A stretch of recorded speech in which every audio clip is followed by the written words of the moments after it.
The knife gleamed under the harsh fluorescent light, its edge trembling inches from the man's throat. His uniform badge reflected the shimmer. Sergeant R. Miller, though right now the decorated insignia on his chest meant nothing. His breath came in short, panicked gasps, his eyes darting between the sharp steel pressing closer and the woman who held it steady, her expression unreadable, but her gaze burning with decades of rage that wasn't hers alone. It was inherited. It was lived. It was every injustice poured into this moment. The station had gone silent. Papers stopped rustling, keyboards froze mid-stroke, and even the humming of the ceiling fans felt like it faded away, leaving only the pulse of tension that seemed to throb in the air.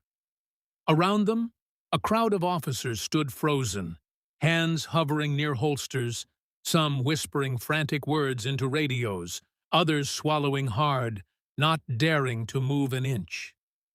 The woman's name was Naomi Harass. To the officers in the room, she was just another civilian who'd dared to raise her voice where she didn't belong. But to herself, Naomi was something else. Someone who had been pushed one insult too far, who had been cornered in a place where she should have been protected. And now, with a trembling but steady grip, she was the only one dictating what happened next. The racist cop, the one whose throat she now threatened with steel, had not expected this. Minutes earlier, Sergeant Miller had stood tall, spitting venomous words, throwing his weight around like the badge gave him godhood. He thought Naomi would fold under the weight of his authority, just like so many before her. Instead, the tables turned so suddenly, so violently, that his arrogance evaporated into raw fear. "Don't you dare move," Naomi hissed, her voice low but sharp enough to cut through the thick silence. A bead of sweat slid down Miller's temple, catching in his collar. His Adam's apple bobbed against the blade as he tried to swallow. He had once believed fear belonged to others, the ones he handcuffed, the ones he shoved against cars, the ones he mocked in alleys and interrogated under flickering lights. But now, fear was his. And here was the cruelest irony of all. The very room that had always bent around his authority was now bent around hers. What had led to this moment? How had a black woman, just walking into the station to ask a simple question, ended up holding the life of a decorated police sergeant at literal knife point? And what would happen when the truth about Naomi Harass was finally revealed? A truth that would make every officer in that room rethink everything they thought they knew. Because in less than a minute, the woman they thought was powerless would make them beg. Naomi Harass never planned on walking into that precinct that day. If she had known how it would end, with steel pressed against a man's throat and a room full of cops paralyzed by silence, maybe she would have turned her car in the opposite direction. Maybe she would have ignored the voice in her chest, the one that always told her, "If you don't speak up, who will?" It was a Tuesday morning in Brookdale, a city that pretended to be progressive, diverse, welcoming, but under its polished downtown skyline, Naomi had seen the truth. The truth was in the way cashiers followed her around stores while pretending to fold clothes. It was in the way landlords suddenly claimed apartments were already taken when she showed up for a tour. It was in the way men like Sergeant Miller wore their uniforms like armor, turning the very idea of protect and serve into a weapon. Naomi was 34 years old, a community advocate, and a single mother of a 14-year-old son named Eli. Eli was the reason she carried herself with unbreakable resolve. His laughter was the sound she lived for, but his tears, oh, his tears, reminded her of everything the world still hadn't changed. Just 3 nights before, Eli had come home shaken. His hoodie smelled faintly of pepper spray. Naomi had pressed him to speak, and through cracked lips and watery eyes, he told her what happened. He and his friends had been walking back from the corner store, a bag of chips in his hand, when a patrol car rolled up slow beside them. 2 officers got out. Questions turned into accusations. Accusations turned into hands grabbing his shoulders. And when Eli tried to pull away, insisting he hadn't done anything, one of those officers had sprayed him across the face with pepper spray, without warning, without reason. Naomi's hands shook as she dabbed his swollen eyes with milk-soaked cloths, whispering comfort even though inside, fire raged. "Did you see his name?" she had asked. Through choked sobs, Eli nodded. "Miller! Sergeant Miller!" That name clanged inside Naomi's skull like a war drum. She'd heard it before. Miller was infamous in their neighborhood, a man who made a reputation off intimidation, whose cruelty always seemed to find its way toward black boys, especially teenagers like Eli. Parents whispered his name with dread, warning their kids to stay far away. Naomi didn't sleep that night. She sat by Eli's bed, stroking his hair as he tossed in restless pain, and her mind kept circling one question. How many others? How many kids had gone through what her son just endured? How many more would, if no one stood up? By sunrise, her resolve hardened. She would confront him. Not at his home, not on the street. No, Naomi wanted to face him on his turf, in the belly of the beast, the police precinct itself, the building her taxes paid for, the one supposed to protect her family. She wanted to look him in the eye and demand answers in front of his peers. And so, Tuesday morning found Naomi walking up the cracked concrete steps of the Brookdale Police Department. Her footsteps echoed in the empty lobby, the smell of industrial cleaner biting at her nose. Officers milled behind glass partitions, their chatter blending with the faint buzz of fluorescent lights. Naomi clutched her purse tighter. Every instinct told her she didn't belong here, but every fiber of her soul told her she had no choice. She asked the receptionist for Sergeant Miller. The receptionist, a young woman with nervous eyes, hesitated before pointing toward the open bullpen where officers sat at their desks. Naomi followed the direction, her heels clicking against the linoleum floor, drawing curious glances from every corner. And then she saw him. Sergeant Robert Miller, broad-shouldered, mid-40s, his hair trimmed into a military fade. He leaned back in his chair, laughing too loudly at something one of his colleagues said. His presence filled the room like a storm cloud, and when Naomi's eyes locked on his, her chest tightened with every ounce of pain her son had endured. But what she didn't know, what no one in that room knew, was that this confrontation would spiral so far beyond words, that a mother's anger would clash with a cop's arrogance until the balance of power itself flipped upside down. The storm was only beginning. Naomi's heart pounded as she walked toward Sergeant Miller. Each step seemed louder than the last, like the room itself was amplifying her resolve. Conversations dulled around her. The casual laughter of officers faded into uneasy silence. All eyes shifted, not because they cared about her, but because they sensed something was about to happen. Miller didn't move. He simply leaned back further in his chair, lacing his hands behind his head, his smirk widening like he'd been expecting her. "Well, well," he drawled, his voice cutting across the bullpen. "What do we have here? Another concerned citizen?" The sarcasm in his tone landed like a slap. Naomi planted her feet. "You pepper-sprayed my son." The smirk twitched, but he didn't flinch. His colleagues exchanged wary glances, some suppressing grins, others shifting uncomfortably. Miller leaned forward now, resting his elbows on his desk. "Lady, you'll have to be more specific." I deal with a lot of little troublemakers on the streets. Which one's yours? The words sank into Naomi's chest like knives. She clenched her fists, her nails biting into her palms. His name is Eli. He's 14, and you attacked him for walking home from a store. A chuckle rippled out of Miller, low at first, then rising loud enough for the entire room to hear. 14? Oh, I remember him. Mouthy little punk. Didn't know when to shut up. He was resisting. My pepper spray calmed him down. The laughter wasn't just his anymore. A few other officers chuckled, though some turned away, guilt flickering across their faces. Naomi felt heat rush to her ears. Her vision blurred with tears she refused to let fall. You think that's funny? My son couldn't open his eyes for hours. He screamed in pain while I tried to help him breathe.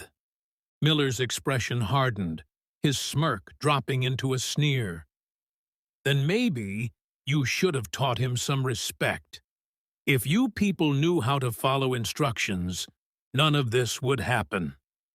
The phrase hit like a thunderclap. You people. Naomi's chest tightened. That mask of professionalism he wore slipped, and the venom underneath spilled out for everyone to see. The bullpen went still. Even the officers who had laughed moments ago froze, their gazes darting nervously. They knew what those words meant. They knew what line he had just crossed. But Miller didn't care. He leaned back again, arrogant, untouchable. If you came here looking for an apology, sweetheart, you're wasting your time. Naomi's breath came in sharp bursts, but she refused to be silenced. You think you can humiliate a child and walk away? You think you can hide behind that badge forever? He tilted his head. Forever's a long time. And last I checked, people like you don't get to decide how long I wear this uniform. That was it. The breaking point sparked. Naomi stepped closer, her voice low, trembling with fury. Say one more word about my son. I dare you. Miller stood now, pushing his chair back with a harsh scrape against the floor. He loomed over her, his bulk towering, shadow swallowing her frame. He leaned down, so close she could smell the bitter tang of coffee and arrogance on his breath. Or what? He whispered, loud enough for everyone to hear. The tension strangled the air. Officers held their breath, unsure whether to step in or watch. The power imbalance was palpable. Miller in his uniform, Naomi alone. Yet beneath that imbalance, something shifted. The room felt less certain. Naomi's presence, her refusal to bow, was cracking the foundation of Miller's authority in front of his own men. Naomi's hand tightened on her purse strap. Her mind replayed Eli's cries, the helplessness in his voice. Rage built inside her, steady and controlled, until her voice came out cold. You want to know, or what? Keep pushing me, and you'll find out. A murmur rippled through the bullpen. Miller chuckled again, but it was forced this time, the edge of unease creeping into his bravado. You threatening a police officer? In my own precinct? Lady, you don't know the kind of trouble you're walking into. Naomi's eyes locked onto his. No, Sergeant. It's you who doesn't know. The standoff stretched, seconds dragging like hours. Miller expected her to flinch, to break under his gaze. But she didn't. Her silence was louder than his threats. And in that silence, the atmosphere in the room changed. Some officers shifted uncomfortably in their seats. One quietly reached for his phone, recording from behind a file cabinet. Another cleared his throat like he might step in, but fear rooted him in place. Naomi finally turned slightly, addressing not just Miller, but the entire room. Her voice carried with sharp clarity. This is what you protect? This is who wears your badge? A man who assaults children and brags about it? Tell me, how many of you laughed the last time he did this? The words landed like stones, heavy and undeniable. A few eyes dropped to the floor. A few lips pressed tight. The guilt was there, festering, but still hidden. Miller's face darkened. He slammed his palm onto the desk, the crack reverberating through the bullpen. Enough! You don't come into my house and embarrass me in front of my men. Naomi didn't flinch. She stepped even closer, voice low and razor-sharp. Then, maybe it's time someone did. Naomi's words hung in the air, sharp and defiant, slicing through the silence of the precinct bullpen. For a moment, the only sound was the steady hum of fluorescent lights above, buzzing like angry wasps. Miller's face, flushed and hard, told everyone this confrontation wasn't over. "Somebody escort this woman out," Miller barked, gesturing sharply. His voice cracked like a whip, but nobody moved. Not one officer stood. They shifted in their chairs, eyes darting between him and Naomi, uncertainty flickering in their expressions. Miller's command, usually law inside these walls, suddenly carried less weight. Naomi seized the hesitation. "Why aren't they moving, Sergeant? Could it be they're tired of cleaning up after your violence? Or maybe they don't want to be caught on video protecting a man who assaults children?" The jab landed. A couple of officers froze, their eyes wide, realizing she knew, or at least suspected, that some were already recording. Miller's jaw tightened. His authority was slipping. He couldn't let that stand.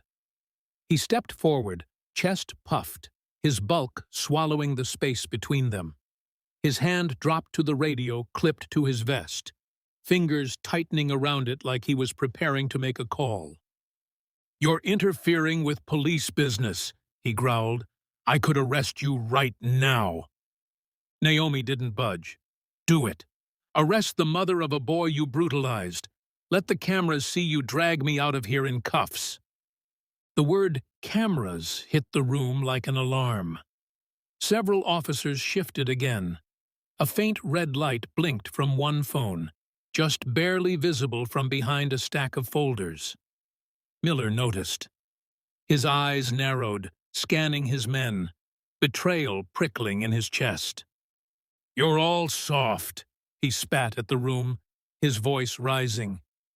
"This is why people don't respect us anymore.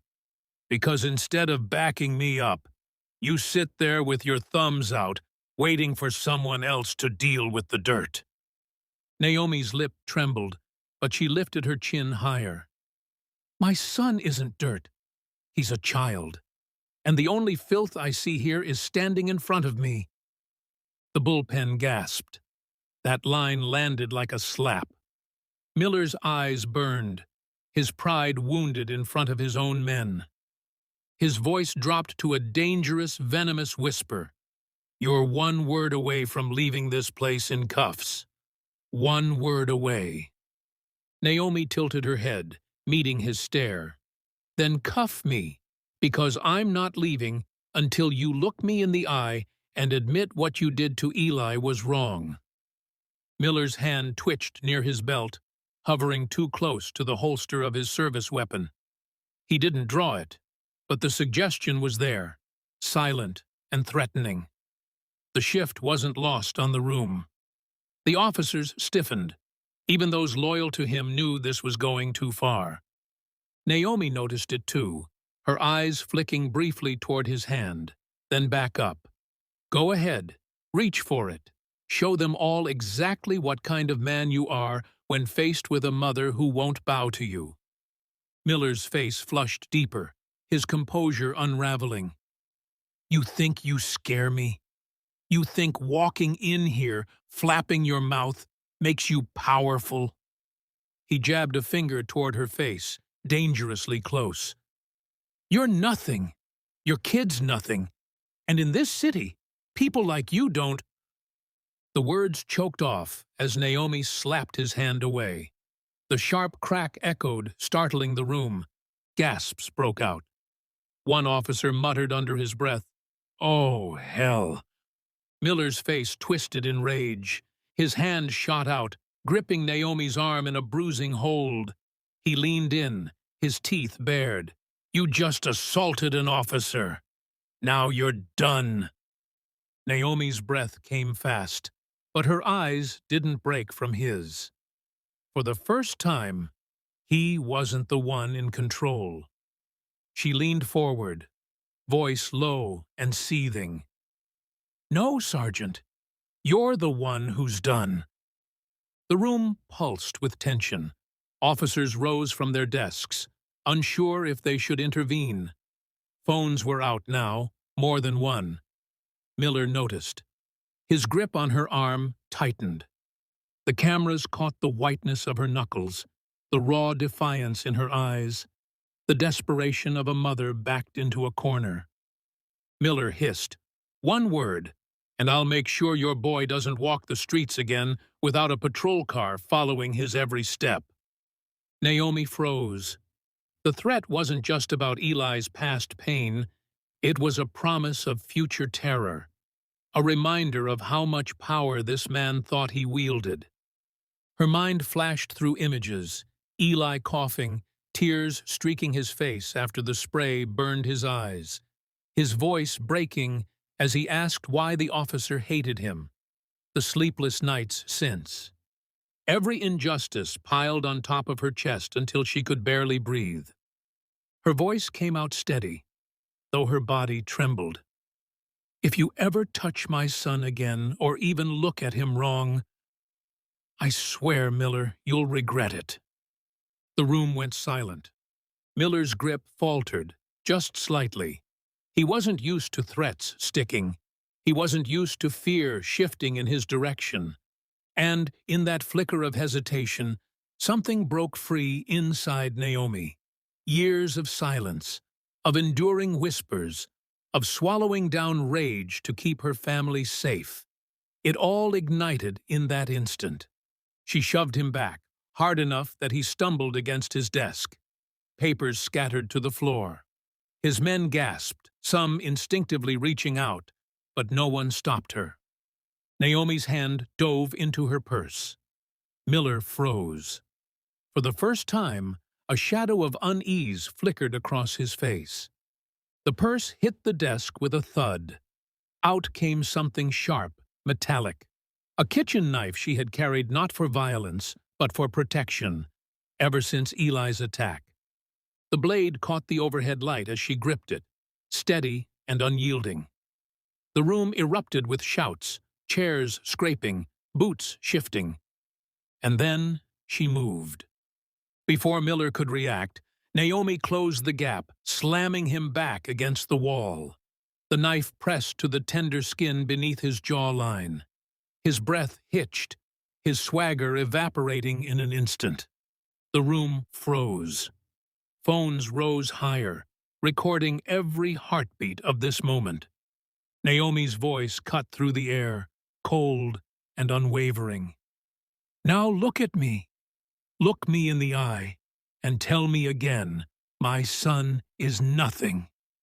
Miller's throat bobbed against the knife's edge. His eyes darted, wild, suddenly aware that he wasn't untouchable anymore. And the bullpen, his kingdom, was no longer his. The cold steel of the knife trembled only slightly against Miller's throat, but the pressure was real, undeniable. A thin bead of sweat slid from his temple, running down to the edge of his jaw where Naomi's blade kissed skin. His chest rose and fell with shallow, clipped breaths, the swagger that had carried him for years collapsing beneath the weight of one woman's fury. The bullpen was frozen in time. Chairs half pushed back, hands suspended between instinct and hesitation. Phones still glowing as they captured every second. The air vibrated with the tension of 100 unsaid words, 100 repressed emotions. "Naomi," one officer said softly, his voice cracking, Put the knife down, please. But Naomi didn't move. Her grip was steady, her voice sharp as broken glass. Don't you dare tell me to stand down. Not after what he did to my son. Not after the months of silence, the excuses, the way he walked around like nothing happened while Eli woke up screaming in the night. Her eyes locked on Miller's, unblinking. Do you know what it's like to see your child afraid of shadows? To hear him whisper that he must have deserved it? Because why else would a police officer do that to him? Miller swallowed hard. The knife pressed deeper, just enough to make him wince. For the first time in his career, words failed him. His authority, his rank, his threats, none of them mattered with cold steel against his skin and the truth laid bare before everyone. You think you can intimidate me with your badge, your power, your lies, Naomi hissed. But look around, Miller. Look at them. Her head tilted toward the room. Dozens of eyes bore into him, some wide with shock, others lit with a quiet satisfaction that he was finally facing something he couldn't bully his way out of. Phones hovered higher, capturing every flicker of fear in his expression. Miller's jaw tightened, his lips parting to speak. But Naomi pressed the blade just enough to silence him. No, don't talk. Listen. Her voice lowered, each word deliberate. You stripped my son of his dignity. You made him feel small, worthless. And you thought no one would care. Because in your world, boys like Eli are invisible unless you decide they're a threat. The words stabbed sharper than the blade. Miller's chest heaved, his hands twitching at his sides, desperate to grab hold of control, but unable to move. Naomi leaned closer, her breath hot against his ear. You looked into the eyes of a child and saw an enemy. And for that, Sergeant, you should be begging for mercy. The bullpen erupted with whispers. Officers shifted uncomfortably, the weight of Naomi's words striking nerves they had buried deep. Some glanced at Miller with something close to disgust. Others lowered their eyes, ashamed of their silence all these months. Miller snapped, his voice strangled but desperate. I didn't! I was doing my job! He fit the description! Naomi's laughter cut him off, harsh, bitter, unforgiving. A description? What was it, Miller? Young, black, breathing? That was enough for you to unload pepper spray into his face, to watch him choke and cry? Her voice cracked, pain seeping through the fury. He's 11 years old. That broke the room. Gasps rippled through the bullpen. A few officers cursed under their breath. The number landed heavier than anything else. 11. A boy barely old enough to ride his bike across town. A boy who should have been playing video games, not surviving assault, at the hands of a man sworn to protect. Miller's mouth opened, but nothing came out. His excuses shriveled in the face of truth too raw to deny. Naomi's hand trembled now, not from fear, but from the storm of emotions surging inside her. Rage, grief, love, protectiveness so fierce it burned through every fiber of her being. You thought no one would stand up to you, she whispered, tears streaking down her cheeks. But you forgot one thing, Miller. I'm his mother, and there's nothing on this earth more dangerous than a mother protecting her child. Miller's breathing grew ragged. His eyes darted toward the phone's recording, the witnesses capturing his humiliation. He had lived his entire life on the foundation of fear and dominance. Now it was crumbling, piece by piece, under the weight of truth and exposure. Please, he muttered, voice breaking, put the knife down. Naomi's lips curled into a bitter smile. Beg louder. Let them all hear it. The bullpen held its breath. No one moved. No one dared intervene. This was more than a confrontation. It was a reckoning. Miller's throat worked against the blade, his pride warring with his survival. His voice shook, the command gone, replaced by something smaller. Please. I'm sorry. I didn't mean. Naomi's hand pressed firmer, silencing him. You didn't mean, you meant every second of it. You meant to terrify him. You meant to remind us of our place. Her voice broke again, fierce but aching. But today, you're the one who learns his place. The bullpen roared alive, not with sound, but with presence. The officers standing around were no longer passive spectators. Their silence became a verdict, their stares a judgment. Even those loyal to Miller couldn't deny what they were witnessing, the fall of a tyrant. Naomi's tears glistened, catching the harsh overhead lights as her voice rose, trembling but resolute.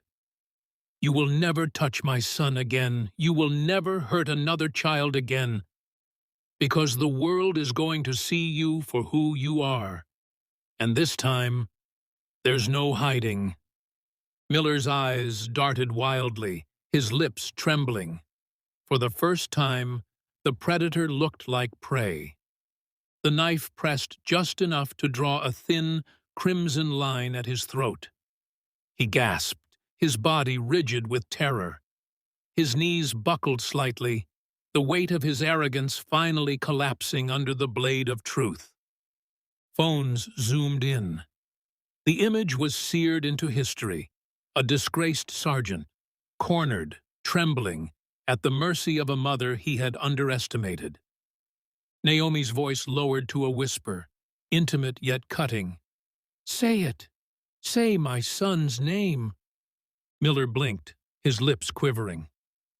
Say it, Naomi shouted, her voice echoing through the precinct like thunder. Eli, Miller stammered, the name cracking from his throat like broken glass. Louder! Eli! The sound ricocheted through the room. Officers shifted, murmurs rising. Some whispered Eli's name under their breath, as though giving it power, as though the boy himself stood among them demanding justice. Naomi's grip tightened on the knife, her tears falling freely now. That's right. Remember it. Because that name will haunt you. Every time you close your eyes, you'll see his face. And you'll remember the day a boy you tried to break stood taller than you ever could. The knife trembled, her arm heavy with the weight of vengeance and love. For a split second, the room seemed to tilt. Would she do it? Would she end him here, in front of everyone? The tension was unbearable. Every officer held their breath, every phone quivered in hands slick with sweat. And then, Naomi drew back the blade, just enough to break the spell. Miller sagged against the wall, gasping. A broken man in a uniform. The thin line of blood at his throat glistened, proof of how close he had come to true justice. But the moment wasn't over. Not yet. Naomi raised the knife high, turning slowly, her tear-streaked face lit with fury and pain. Her voice boomed, echoing through the room. The world will know what you did. They will know his name, and they will know mine. The bullpen was still vibrating with the echo of Naomi's words when the knife finally clattered against the floor. The sharp ring of metal on tile cut through the silence like a bell tolling the end of an era. Naomi stood over Miller, her chest heaving, tears shining on her face, but there was no weakness in her posture. She looked taller somehow, as though the weight of years had been lifted in one defiant act. Miller slumped against the wall, his hand pressing weakly at the thin cut on his throat. His eyes darted wildly, searching for sympathy. for backup, for the authority that had always been his shield. But none came. The officers who had once nodded to his orders now avoided his gaze. Their silence was louder than any words. Phones continued recording. Naomi turned, slowly, deliberately, toward the crowd of uniforms. Her voice, though raw, carried with steady conviction. "You all saw it. You all heard him. This isn't about me. It's about my son. It's about every boy who walks these streets, afraid of the people who are supposed to protect them. It's about every parent who prays their child comes home safe at night, not because of the world outside, but because of the ones with badges and guns." Her words washed over them like a tide. Some officers shifted uncomfortably, guilt etched into their expressions. Others looked stricken, as though realizing for the first time the depth of the wound they had allowed to fester. Miller tried to speak, his voice cracking. She assaulted me." But the sentence collapsed beneath laughter. Not from Naomi, but from the very officers who once feared him. Short, bitter laughs rippled through the bullpen, the absurdity of his protest clearer than daylight. He was no longer the predator. He was the punchline.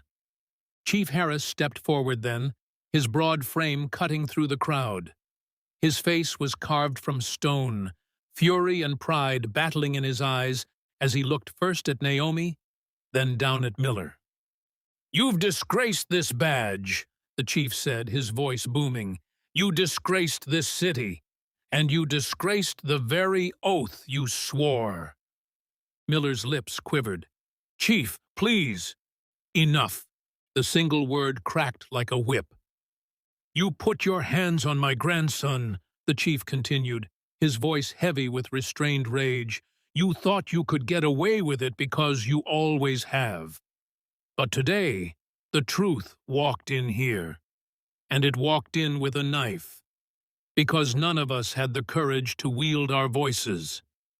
The chief turned to the officers, his eyes burning. "Every one of you recorded this. Good. Make sure the world sees it. Make sure every mother, every father, every citizen knows exactly what happened in these walls. This is no longer just a case. It's a reckoning." Miller collapsed, his face buried in his hands. The man who had once carried himself like a king of the precinct was now just a shell, small, broken, and stripped of everything. Naomi finally exhaled, her body trembling. Her eyes softened, just for a moment, as she whispered, "For Eli." The video spread faster than wildfire. By morning, it was everywhere, across news channels, blasted on social media, debated on panels.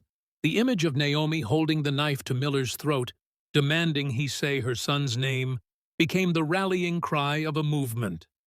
Hashtags trended. Protesters marched, carrying signs with Eli's face. Mothers held their children closer, whispering that maybe now someone would listen. For the first time in his career, Miller's name was spoken not with respect, but with venom. Suspended within hours, indicted within days. His legacy unraveled publicly. Every past complaint, every buried report, resurfaced like corpses dragged from the bottom of a river. And through it all, Naomi remained steady. Interviews poured in, requests for comment, journalists camping outside her door. But she wasn't chasing cameras. She only wanted her son's smile back. Eli sat beside her one night, the glow of the television casting shadows across his young face. His small hand found hers, squeezing gently. "Mom," he whispered, "everyone's saying my name." Naomi's throat tightened. She turned, cupping his face in her palms. "That's because they need to remember it. Because your name is power, baby." Don't you ever forget that."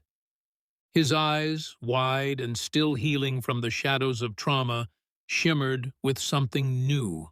Not fear, not shame, but pride. "Am I brave, like you?" he asked. Naomi smiled through her tears. "You're braver than me, Eli, because you survived what no child ever should, and you're still standing." The boy leaned against her, his head resting on her chest, listening to the steady beat of her heart. The world outside buzzed with outrage, debate, politics. But in that quiet moment, all that mattered was a mother and her son, alive, together, unbroken. Weeks later, Naomi stood before a crowd at a city rally. Thousands filled the square, their voices merging into a wave of sound. Cameras lined the barricades. The stage lights illuminated her face, but she didn't flinch. She held no knife this time, just a microphone. "My son's story is not just his own," she said, her voice carrying strong and clear. "It is the story of too many. We cannot change the past, but we can decide what kind of future our children inherit. We can demand accountability, not just for one man, but for a system that allowed him to rise unchecked." The crowd roared. Some cried. Some raised fists. Naomi's gaze lifted to the sky, her voice trembling but resolute. Eli's name was almost lost, buried in silence, but not anymore. Not ever again today. His name is a reminder that justice isn't given, it's taken, and it's held with the unshakable love of a mother who will never, ever stop fighting. The crowd thundered, chanting her son's name, Eli, Eli, Eli. And for the first time since that terrible night, Naomi let herself smile fully. Not because the battle was over, but because the war had begun, and this time the world was watching.